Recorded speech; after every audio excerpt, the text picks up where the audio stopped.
जय हिंद बच्चों, बहुत बहुत नमस्कार।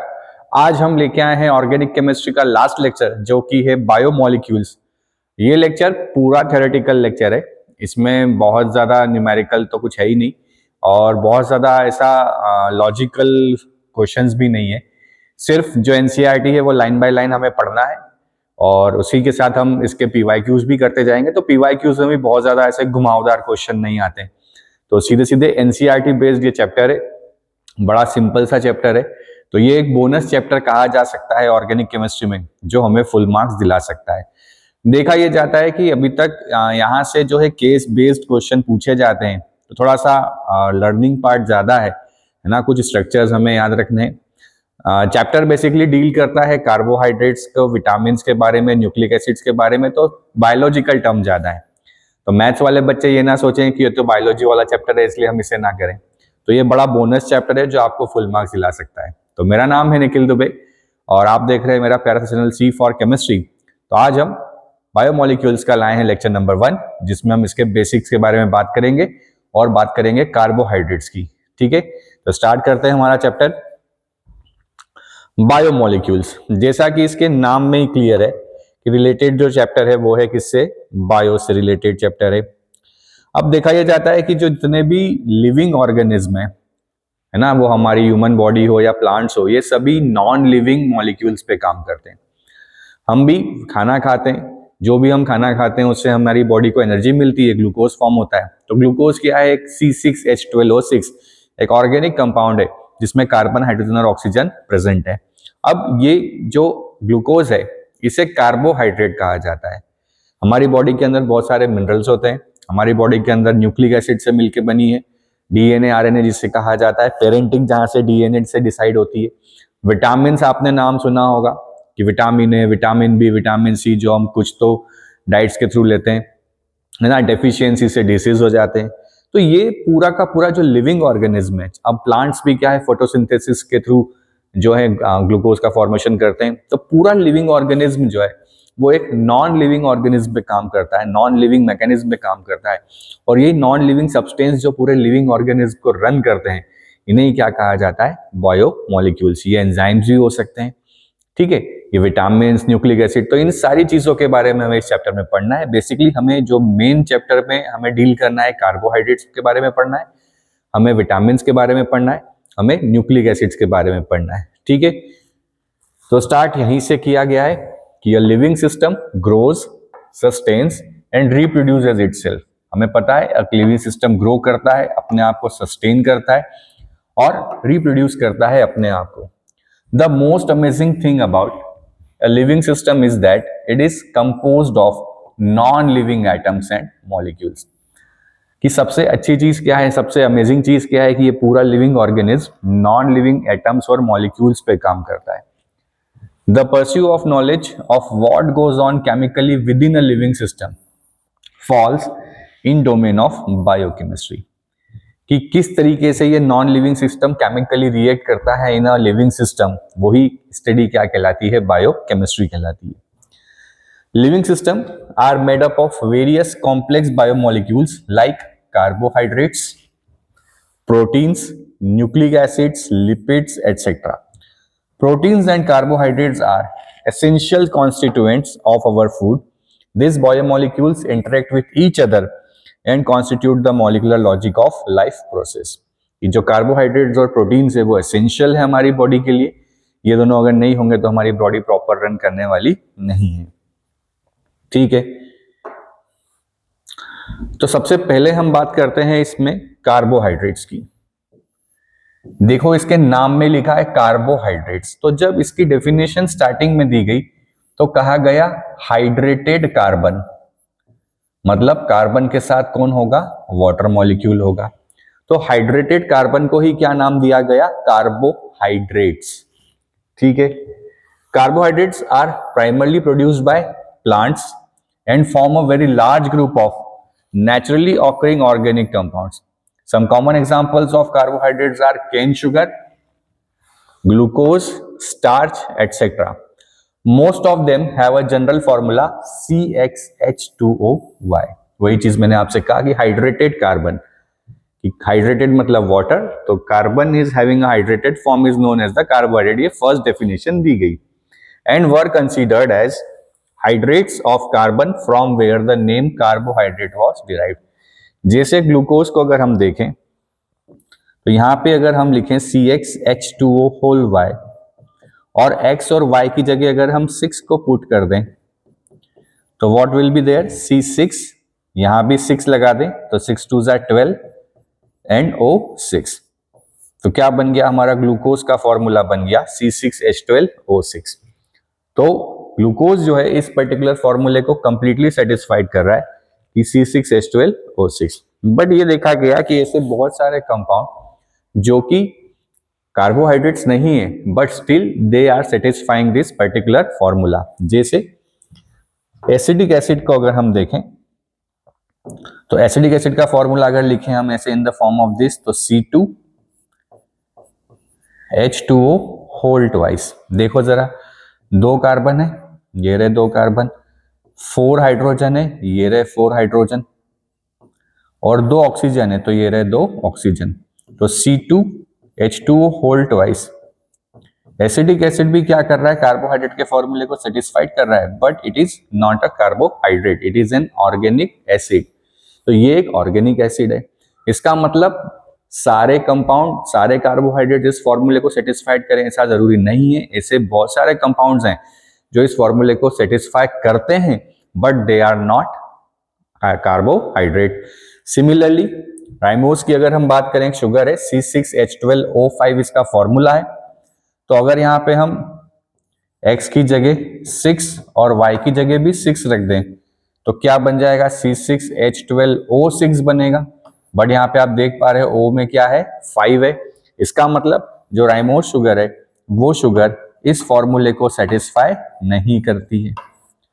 तो सारे कार्बोहाइड्रेट इस फॉर्मूले को सेटिस्फाइड करें ऐसा जरूरी नहीं है, और वो सब्सटेंस जो इस फॉर्मूले को सेटिस्फाइड करें वो सारे कार्बोहाइड्रेट हो ऐसा भी जरूरी नहीं है। तो एसिडिक एसिड फॉर्मूले को सेटिस्फाइड करता है बट वो ऑर्गेनिक एसिड है।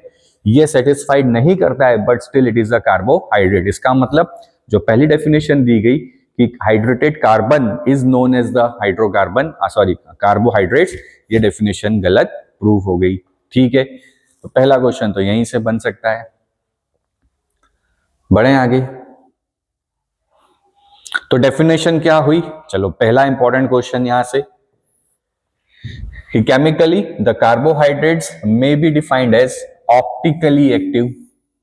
क्या लिखा है, ऑप्टिकली। ऑप्टिकली एक्टिव का मतलब क्या हुआ, अगर ऑप्टिकली एक्टिव है इसका मतलब इसके पास कायरल सेंटर है। कायरल सेंटर आई होप आपको पता हो कि कार्बन जिसकी चारों वैलेंसी अलग अलग सेटिस्फाइड होती है, अलग अलग ग्रुप ऑफ एटम से सेटिस्फाइड होती है। तो क्या है, कार्बोहाइड्रेट्स ऑप्टिकली एक्टिव। फिर कहा पॉलीहाइड्रोक्सी। पॉलीहाइड्रोक्सी का मतलब OH ग्रुप्स प्रेजेंट हैं बहुत सारे, हाइड्रोक्सी मतलब OH ग्रुप, एल्कोहल वाला ग्रुप हाइड्रोक्सी, पॉलीहाइड्रोक्सी। फिर क्या हो सकते हैं, दे आर एल्डिहाइड्स और कीटोन्स। तो कार्बोहाइड्रेट्स एल्डिहाइड भी हो सकते हैं और कीटोन भी हो सकते हैं, जैसे ग्लूकोज एल्डिहाइड वाला है पर फ्रक्टोज जो है वो कीटोन वाला है। तो क्या डेफिनेशन है, ऑप्टिकली एक्टिव है, पॉलीहाइड्रोक्सी ग्रुप होगा और या तो एल्डिहाइड होगा या कीटोन होगा। और the compounds which produce such units on hydrolysis, या फिर ऐसे कंपाउंड जिनका हाइड्रोलिसिस करने पे वो ऐसी यूनिट्स जनरेट कर दें जिनके पास ऑप्टिकली एक्टिव हो, जो पॉलीहाइड्रोक्सी हो और जो एल्डिहाइड या कीटोन में कन्वर्ट हो जाए। Some of the carbohydrates which are sweet in taste are also called sugars. तो ऐसे कार्बोहाइड्रेट जो स्वीट इन टेस्ट होते हैं, जो स्वाद में मीठे होते हैं, उन्हें क्या कहा जाता है, शुगर्स कहा जाता है। The most common sugar used in our home is named as sucrose. Formula आपको याद होगा इसे, C12H22O11, कि जो हमारे घरों में शुगर खाई जाती है वो कौन सी होती है, सुक्रोज। फॉर्मूला क्या होता है, C12H22O11। Where is the sugar present in milk is lactose, जबकि मिल्क के अंदर जो शुगर है वो कौन सी होती है, lactose. Carbohydrates are also called saccharides. Carbohydrates को क्या कहा जाता है, सैकेराइड्स कहा जाता है, जिसका ग्रीक मीनिंग होता है सैकरॉन, मींस शुगर।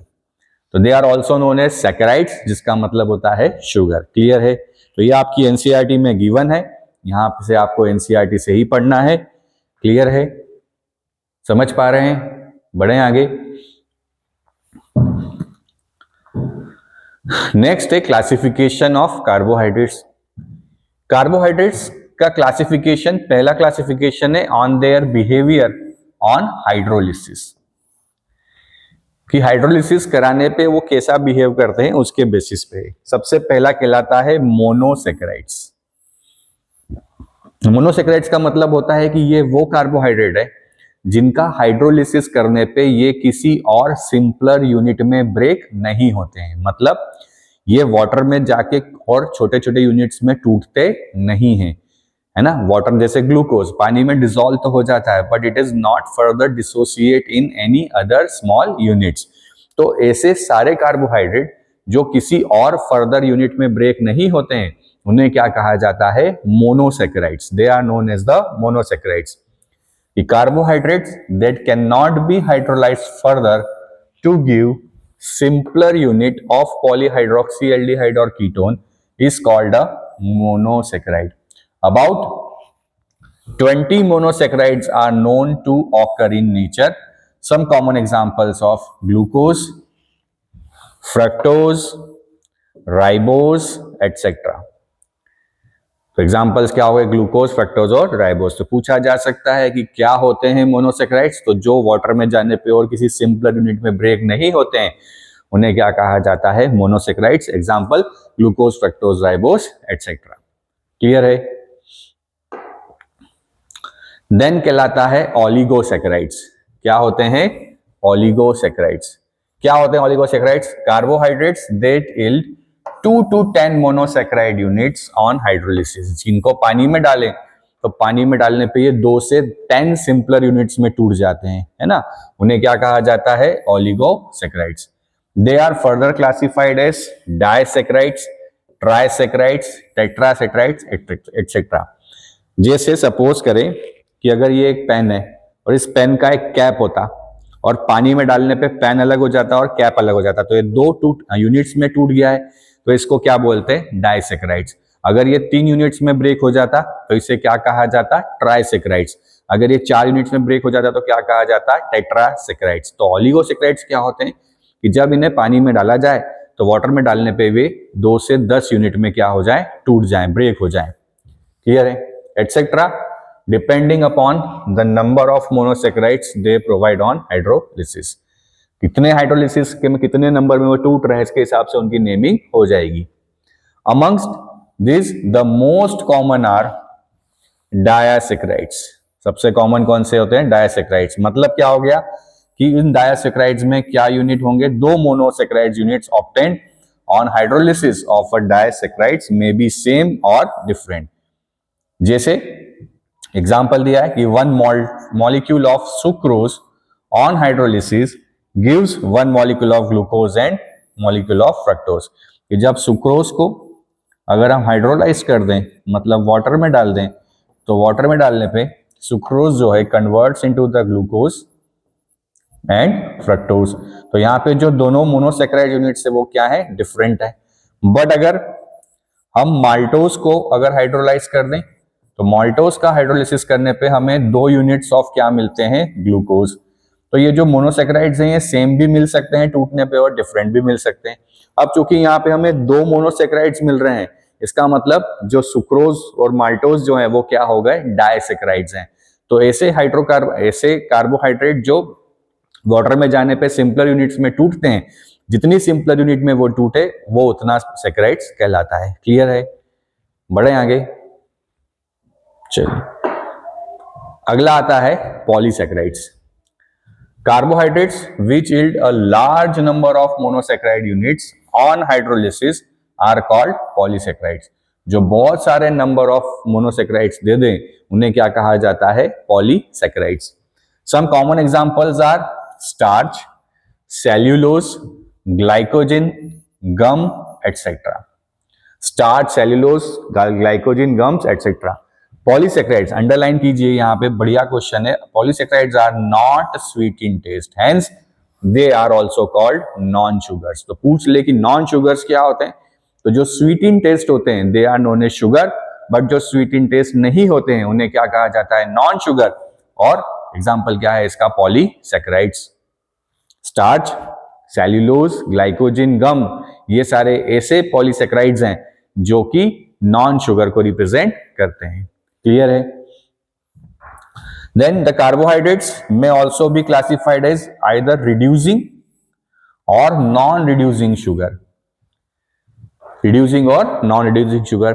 तो जो फेलिंग और टॉलेंस रिएजेंट के साथ रिड्यूस कर दे वो क्या कहलाती है, रिड्यूसिंग शुगर। और जो फेलिंग टॉलेंस को रिड्यूस ना कर सके वो क्या कहलाती है, non reducing sugar.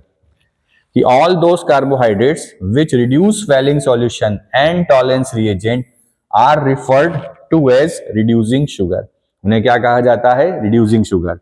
All monosaccharides whether aldose और ketose are reducing sugar. Important line है कि जितने मोनोसैकेराइड्स हैं सारे मोनोसैकेराइड्स क्या कहलाते हैं, रिड्यूसिंग शुगर कहलाते हैं। All the monosaccharides are reducing sugar, मतलब ग्लूकोज, फ्रक्टोज, ये सब क्या है, रिड्यूसिंग शुगर है। क्लियर है?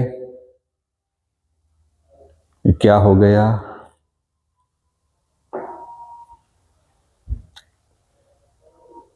अपडेट हो गया अपने आप।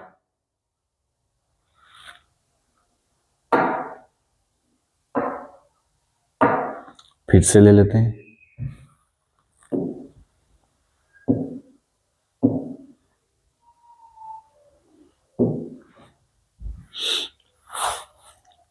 देखिए टेक्नोलॉजी का एक एडवांटेज है तो डिसएडवांटेज भी है, अपने आप ही ये अपडेट हो गया।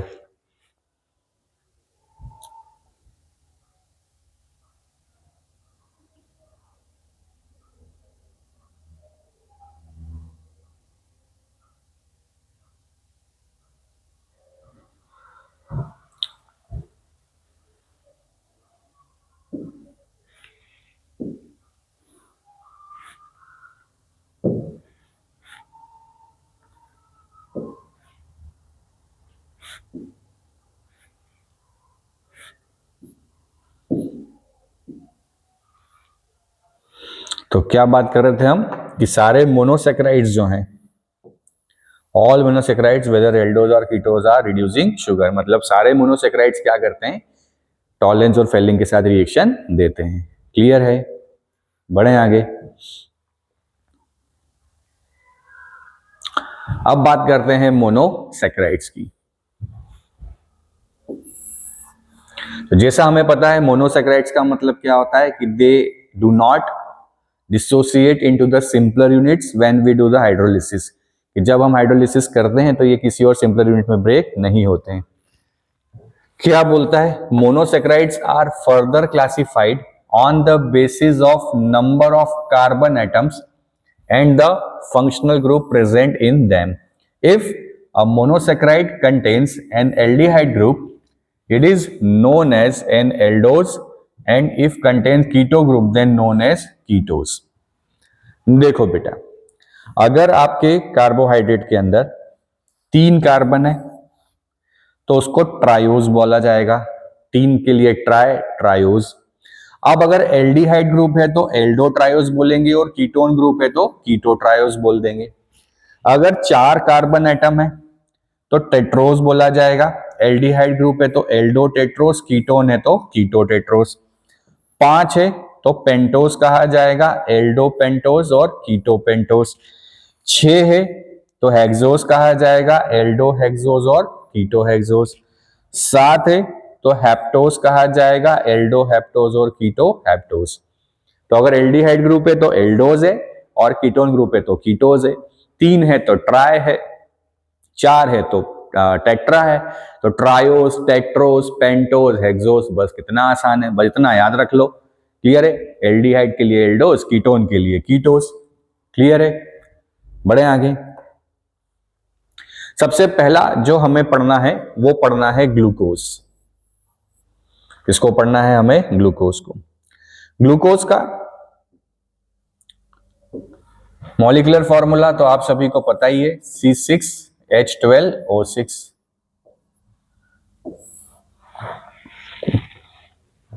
तो glucose occurs freely in nature as well as in the combined form.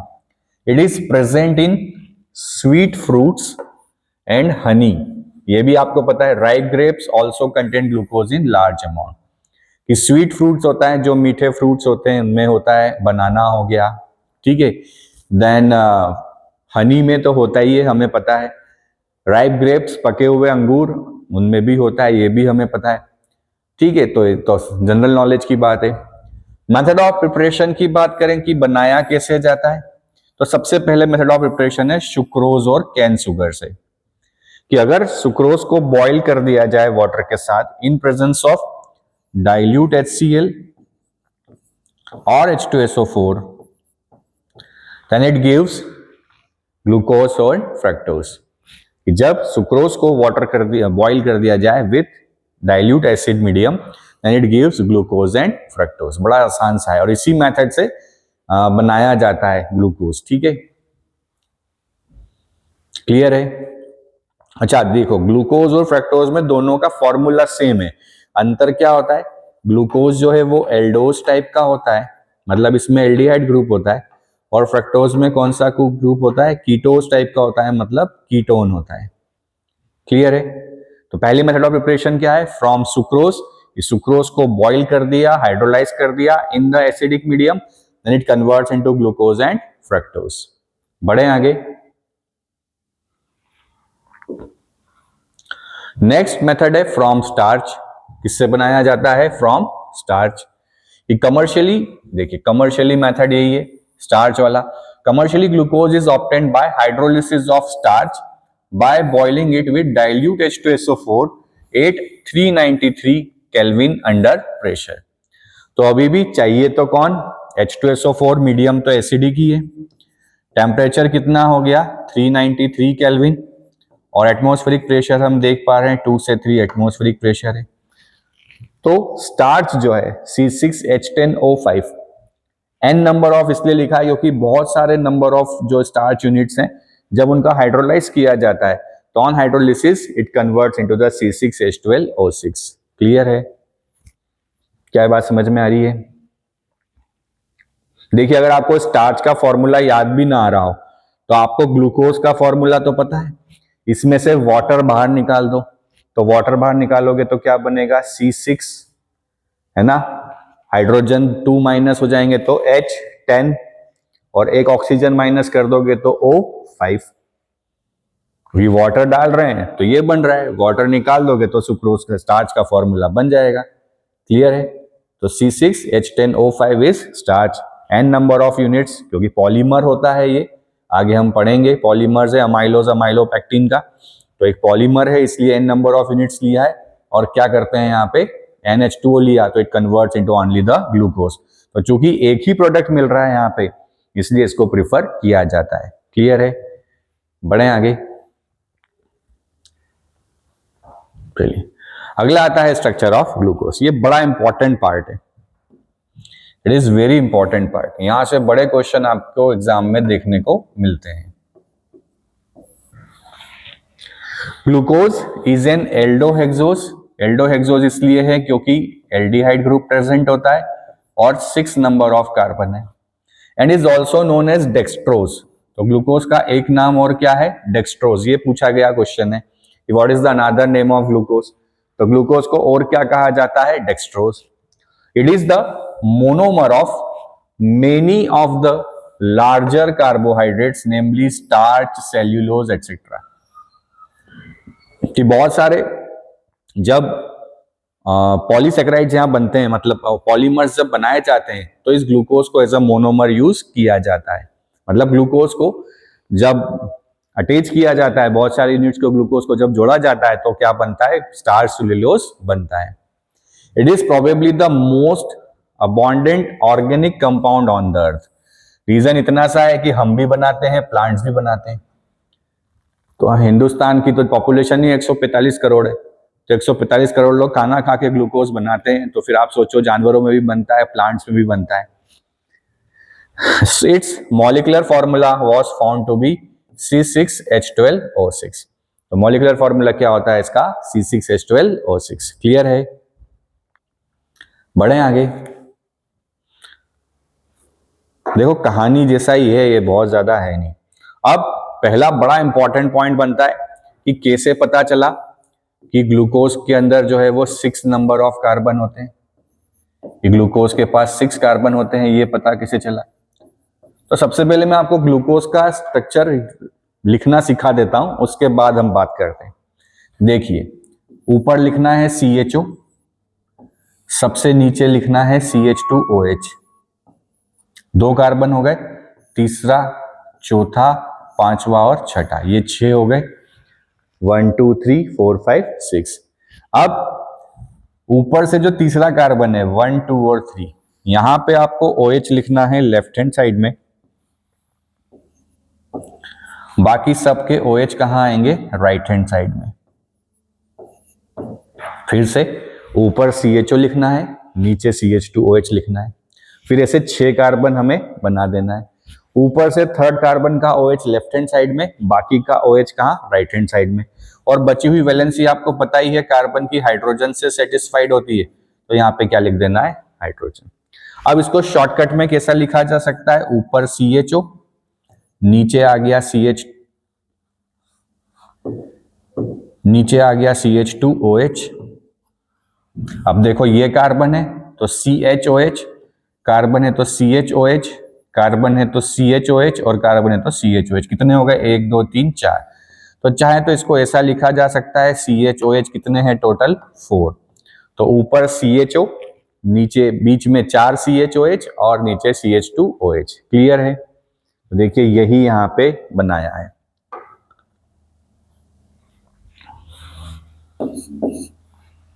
कि ऊपर CHO, नीचे CH2OH और बीच में 4 CHOH।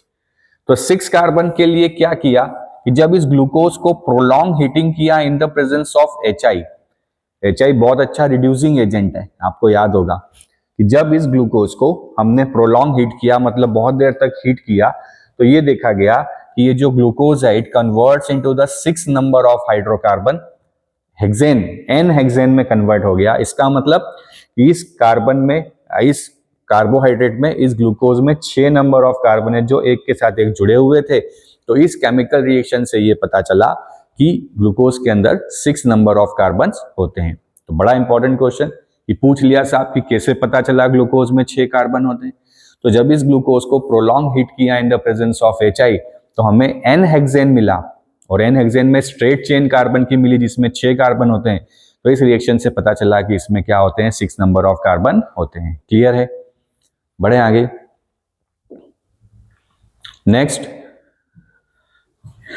नेक्स्ट कि ग्लूकोज के अंदर कार्बोनिल ग्रुप होता है, ये कैसे पता चला। अब एल्डिहाइड है या कीटोन है ये बात नहीं कर रहे हैं, किसकी बात कर रहे हैं, कार्बोनिल ग्रुप की। तो आपको अच्छे से पता है कि जब इस कार्बोनिल ग्रुप को HCN के साथ रिएक्ट कराते हैं तो ये बनाता है साइनोहाइड्रीन, हम पढ़ के आए हैं इसको। सिमिलरली ये कार्बोनिल ग्रुप जब हाइड्रोक्सिलामाइन के साथ रिएक्ट करता है NH2OH के साथ तो ऑक्सीन बनता है, NZ रिएक्शन आपको याद होगी, C डबल बॉन्ड NOH। तो साइनाइड के साथ साइनोहाइड्रीन, हाइड्रोक्सिलामाइन के साथ ऑक्सीन, तो ये कार्बोनिल की कैरेक्टरिस्टिक इक्वेशन है, रिएक्शन है। तो सिमिलरली जब ग्लूकोज का रिएक्शन कराया गया HCN के साथ, तो जो इसका एल्डिहाइड ग्रुप है, इस एल्डिहाइड ग्रुप ने क्या बनाया बच्चों, साइनोहाइड्रीन बना लिया। क्या बना लिया, साइनोहाइड्रीन। तो क्या बना, ग्लूकोज का साइनोहाइड्रीन। तो यहां से समझ में आया कि सर इसके पास तो कार्बोनिल ग्रुप हो सकता है, क्योंकि साइनोहाइड्रीन जो है वो कार्बोनिल ग्रुप की कैरेक्टरिस्टिक रिएक्शन है। सिमिलरली जब इस ग्लूकोज के एल्डिहाइड ने हाइड्रोक्सिलामाइन के साथ ऑक्सीन बना लिया तो भी समझ में आया कि क्या हुआ, यहाँ पे कार्बोनिल है। तो इन दोनों रिएक्शन से ये कंफर्म हो गया कि ग्लूकोज के पास क्या प्रेजेंट है, कार्बोनिल ग्रुप प्रेजेंट है, C double bond O present है। यही यहां लिखा है कि glucose reacts with hydroxylamine to form an oxime and adds a molecule of hydrogen cyanide to give cyanohydrin. तो हाइड्रोक्सिलामाइन के साथ ऑक्सीन और हाइड्रोजन साइनाइड के साथ साइनोहाइड्रीन बनाया। तो इस रिएक्शन से कंफर्म हुआ कि इस ग्लूकोज के पास कार्बोनिल ग्रुप प्रेजेंट होता है। क्लियर है। ये आपको मैं नोट करने के लिए नहीं बोलूंगा, क्योंकि आप पूरा एनसीईआरटी से ही है, तो एनसीईआरटी में आप सीधे सीधे देख सकते हैं, हम एनसीईआरटी ही पढ़ रहे हैं। क्या ये बात समझ पा रहे हैं?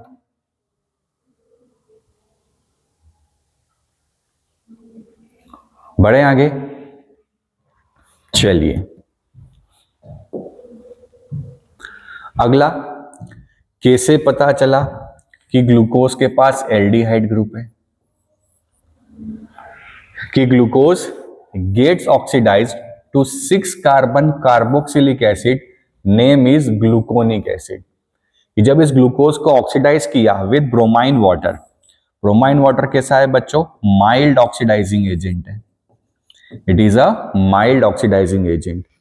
तो ब्रोमाइन वाटर एक माइल्ड ऑक्सीडाइजिंग एजेंट है, तो यहाँ पे माइल्ड ऑक्सीडाइजिंग एजेंट में केवल CHO ही कन्वर्ट होगा, किसमें? COOH में, क्योंकि एल्कोहल को ऑक्सीडाइज कराना है COOH में, तो we required strong oxidising agent. हमें क्या चाहिए? स्ट्रॉन्ग चाहिए। तो एल्डिहाइड कन्वर्ट हो गया कार्बोनिल ग्रुप, कार्बोक्सिलिक ग्रुप में, इसका मतलब यहाँ कंफर्म हुआ कि ये एल्डिहाइड है। अच्छा, ये कीटोन क्यों नहीं हो सकता? क्योंकि जो हमें एसिड मिला ग्लूकोनिक एसिड, उस ग्लूकोनिक एसिड में पहला कार्बन कार्बोक्सिलिक एसिड है, और अगर कीटोन होता है तो कीटोन जो है वो कैसा ग्रुप है? नॉन टर्मिनेटिंग ग्रुप है, इसके अड़ोस पड़ोस में कार्बन होते हैं, तो हमें यहाँ पे जो कार्बोक्सिलिक एसिड है वो बीच में मिलता, ना कि कॉर्नर पे। तो in the presence of mild oxidising agent like bromine water, जो हमारा CHO है वो किस में कन्वर्ट हुआ? COOH में, और इसी को नाम क्या दिया? Gluconic acid. कंफ्यूज ना होना, ग्लूकोनिक एसिड ब्रोमाइन वाटर से बनता है, ग्लूकोज ग्लूकोनिक एसिड। क्लियर है? बढ़े आगे। नेक्स्ट, कैसे पता चला कि इसके पास 5 OH ग्रुप है? ये पेंटा हाइड्रोक्सी है, तो ये पता चला बाय एसाइलेशन,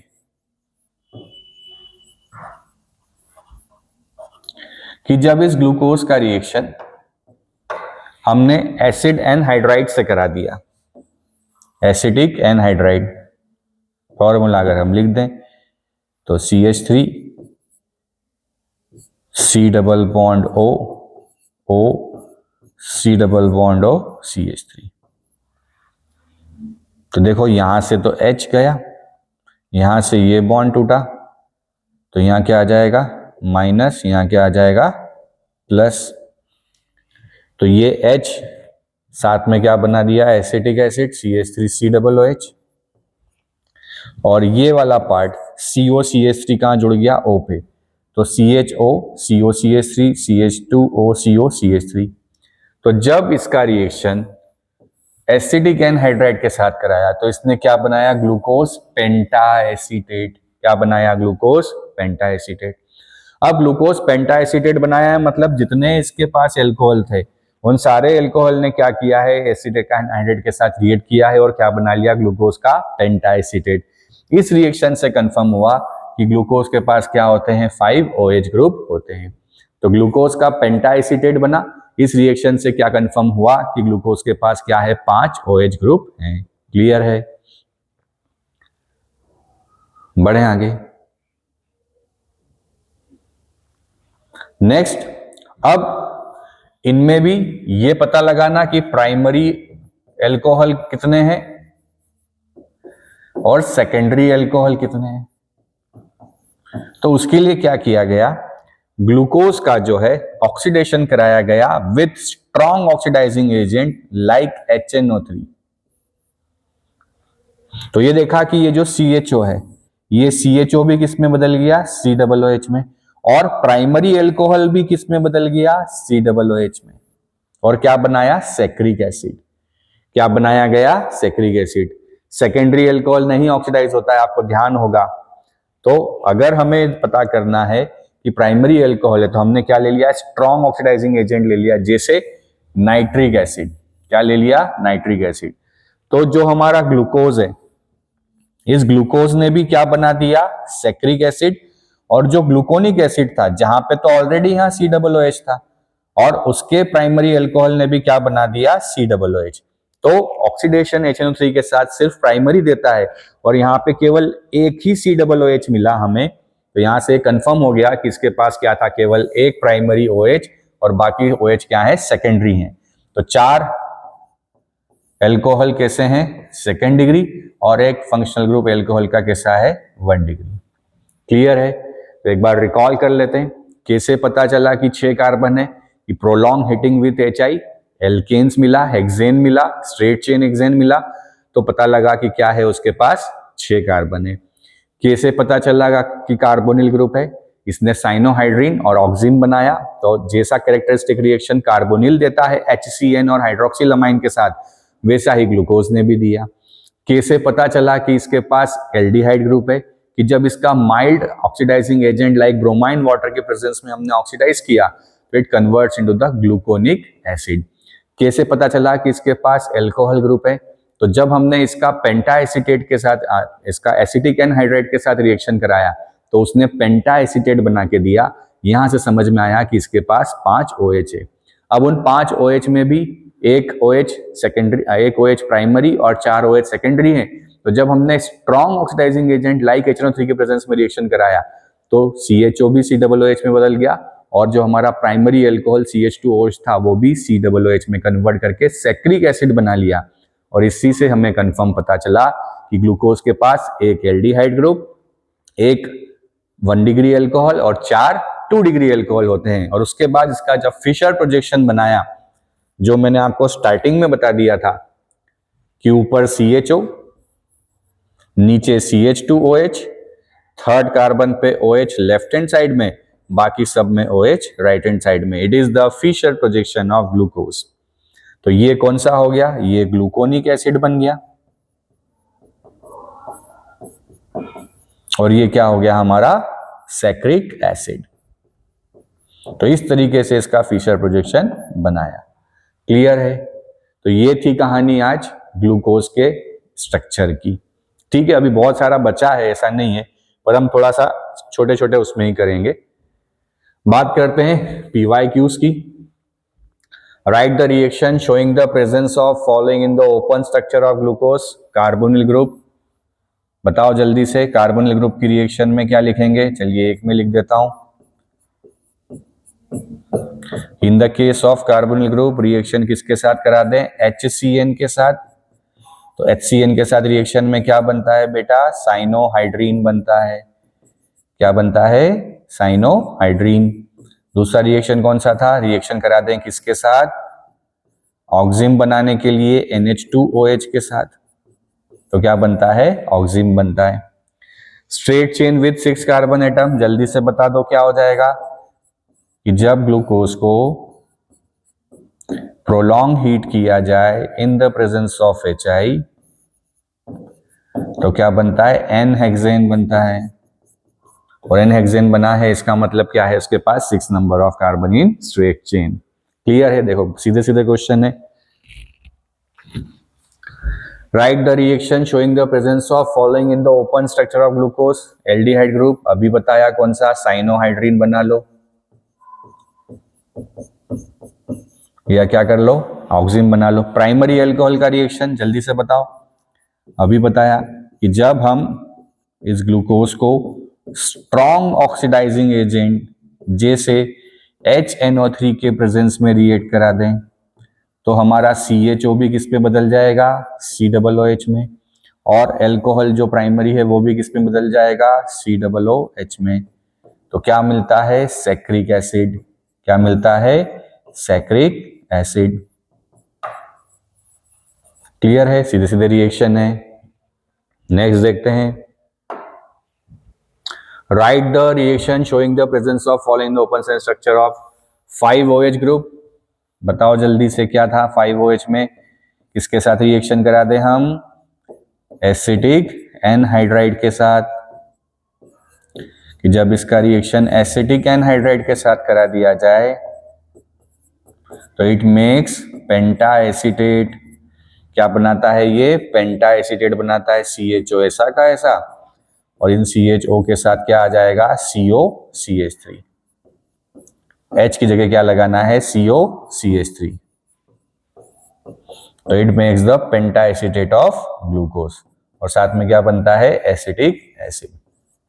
तो पेंटा एसीटेट ऑफ ग्लूकोज से हमें समझ में आता है कि इसके पास कितने अल्कोहल है, 5 अल्कोहल है। अगला क्या है, कार्बोनिल। क्या रिएक्शन थी कार्बोनिल की, साइनोहाइड्रीन बना दो या क्या बना दो, NH2OH के साथ ऑक्सीजन बना दो। क्लियर है। देखो जो रिपीट हो रहा है वो बार बार नहीं लिखेंगे। अगला, what happens when D glucose treated with bromine water. तो क्या था ब्रोमाइन वाटर के साथ रिएक्शन, जल्दी से बता दो। अच्छा अभी डी क्या है ये हम बाद में समझेंगे कि ब्रोमाइन वाटर के साथ क्या बनाता है, इट मेक्स, केवल CHO किस में बदल जाएगा, COOH में, ग्लूकोनिक एसिड बनता है। क्या बनता है, gluconic acid, it forms gluconic acid. Clear है। नेक्स्ट चलें, write chemical reaction to show the structure of D glucose. Straight chain जल्दी से बताओ, रिएक्शन किसके साथ, HI के साथ। 5 अल्कोहल ग्रुप है तो किसके साथ, एसिटिक एनहाइड्राइड के साथ। अब ये आप लिखिए, बार बार आप ही को लिखनी पड़ेगी। और एल्डिहाइड कार्बोनिल ग्रुप है तो रिएक्शन किसके साथ, ब्रोमाइन वाटर के साथ। तो देखिए ये 5-6 जो रिएक्शन है आपको मुंह जबानी याद होनी चाहिए। बढ़े आगे, Which one of the following is a disaccharide? Glucose, lactose, amylose, fructose. Glucose तो मोनोसेक्राइड, फ्रक्टोज भी मोनोसेक्राइड, लैक्टोज होता है ये डायसेक्राइड, अमाइलोज भी मोनोसेक्राइड। ठीक है, तो कौन, लैक्टोज क्या है, disaccharide. What happens when D-glucose is treated with the following? HI के साथ क्या बनता है, NHN। देखो बार बार वही क्वेश्चन आते हैं। और HNO3 क्या है, स्ट्रॉन्ग ऑक्सीडाइजिंग एजेंट है। स्ट्रॉन्ग में क्या बनता है हमारा, सैक्रिक एसिड। याद रखिए बार बार, स्ट्रॉन्ग में क्या बनता है, सैक्रिक एसिड। तो ये बच्चों था फर्स्ट लेक्चर जहां पे हमने ग्लूकोज मोनोसेक्राइड पढ़ा, इंट्रोडक्शन देखा। ठीक है, अब सेकेंड पार्ट में ग्लूकोज के साइक्लिक स्ट्रक्चर और हम डाइसेक्राइड्स पढ़ेंगे और कार्बोहाइड्रेट्स को फिनिश करेंगे। ठीक है, तो ये था हमारा आज का लेक्चर। तो ऐसे ही पढ़ते रहिए, हंसते रहिए, मुस्कुराते रहिए। वीडियो अच्छा लगे तो प्लीज लाइक सब्सक्राइब करते रहिए और PYQs के लिए प्लीज कमेंट बॉक्स में कमेंट कीजिए, आपको मिल जाएगा। ओके, जय हिंद, जय भारत।